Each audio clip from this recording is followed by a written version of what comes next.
Greetings and salutations, young true believers. Today we're talking about social contract theory. Anytime you talk about social contract theory, you have to talk about theories of the great 17th century English philosopher, the monster of Malmesbury, as he's known, Thomas Hobbes.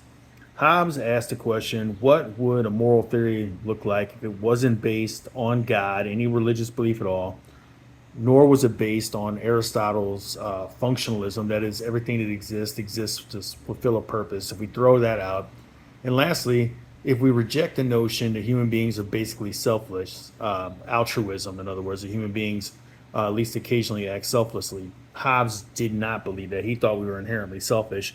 What could you base morality on? And he thought the answer was a social contract. So let me explain a little bit more what's going on with Hobbes.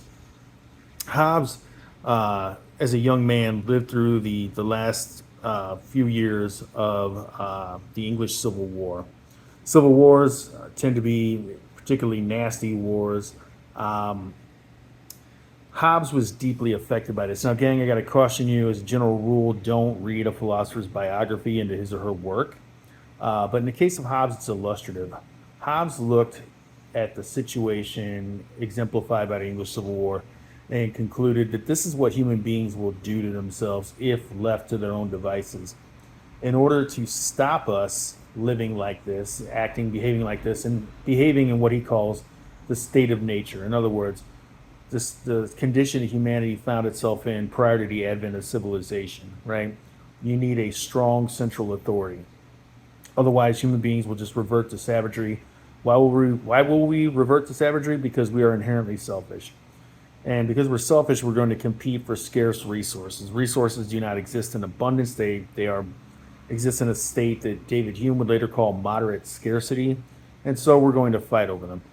But Hobbes argues the first dictate, in other words, the first thing that reason teaches us is that we should seek peace and follow it. So we come to a compromise. We agree to stop fighting and divest a portion of our liberty and give it to a central authority. Now, Hobbes is often wrongly misinterpreted as a monarchist. He's not necessarily a monarchist. He is, however, very much an authoritarian. He believes that whatever the central authority is, be it a king, a queen, or a republic, the the authority of that central government is unquestionable, right?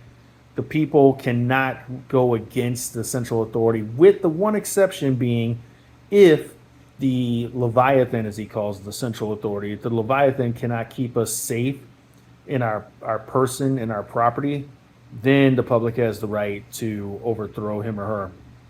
But that's the only instance, right? Um, and the monarch, or the Leviathan, if you will, right, is not answerable to any human authority whatsoever. They have one duty only: keep us safe in our persons and our property, keep us, in other words, from the worst excesses of our own nature, right? Obviously, we want to live, not just survive. We want to thrive, I should say, not just survive. And Hobbes believed living in a civil society afforded us the best opportunity to do that. And so, as Rachel's points out in our text, right, um, there there are some facts about human nature, right, that Hobbes thought we need to be mindful of. There's a quality of need. Each of us needs the same basic things in order to survive, right? Food, clothing, shelter, etc., right? There is scarcity. We don't live in Star Trek world where everything comes to us in abundance. We have to work hard to get the natural world to yield up what we need. There's the essential equality of human power, which is a very advanced, progressive idea for the time. But Hobbes always maintained we all have basically the same um, powers, and no one has any significant advantages over anyone else. And finally, there's limited altruism. We can't prevail by our own strength. What hope do we have? Can we rely on the goodwill of others? We cannot. And even if people are not wholly selfish, they care mostly about themselves.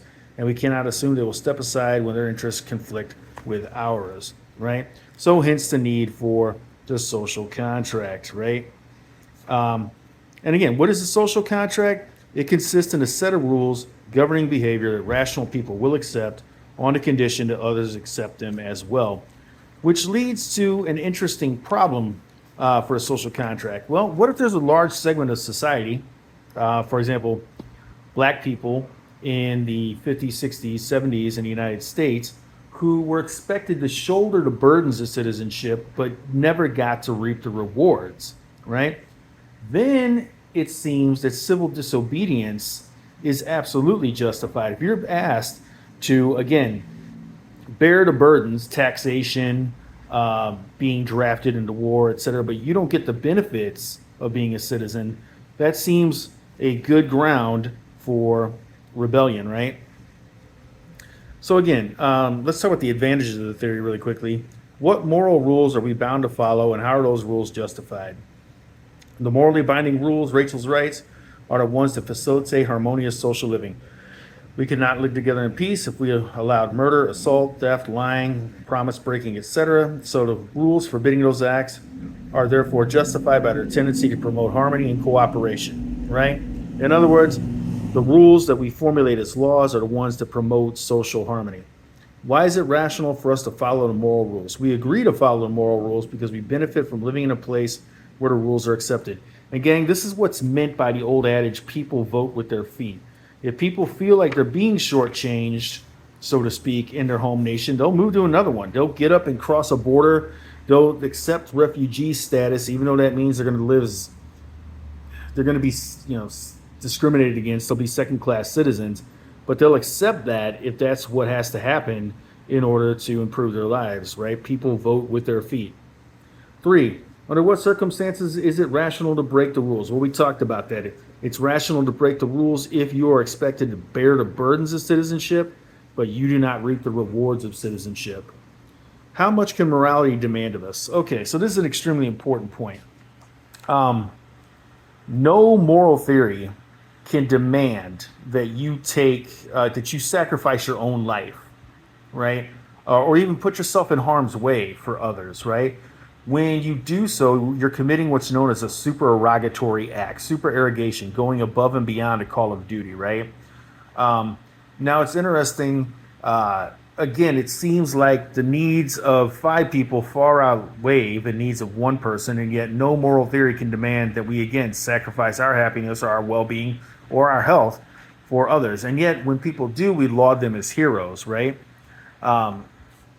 So the problem with supererogation is a long-standing one. On a social contract theory, Rachel's writes, morality consists in the rules that rational people will accept on the condition that others accept them as well, right?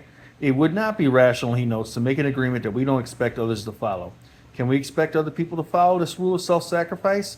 Can we expect strangers to give up their lives for us? We cannot. Most people won't be that benevolent, even if they have promised to be, right?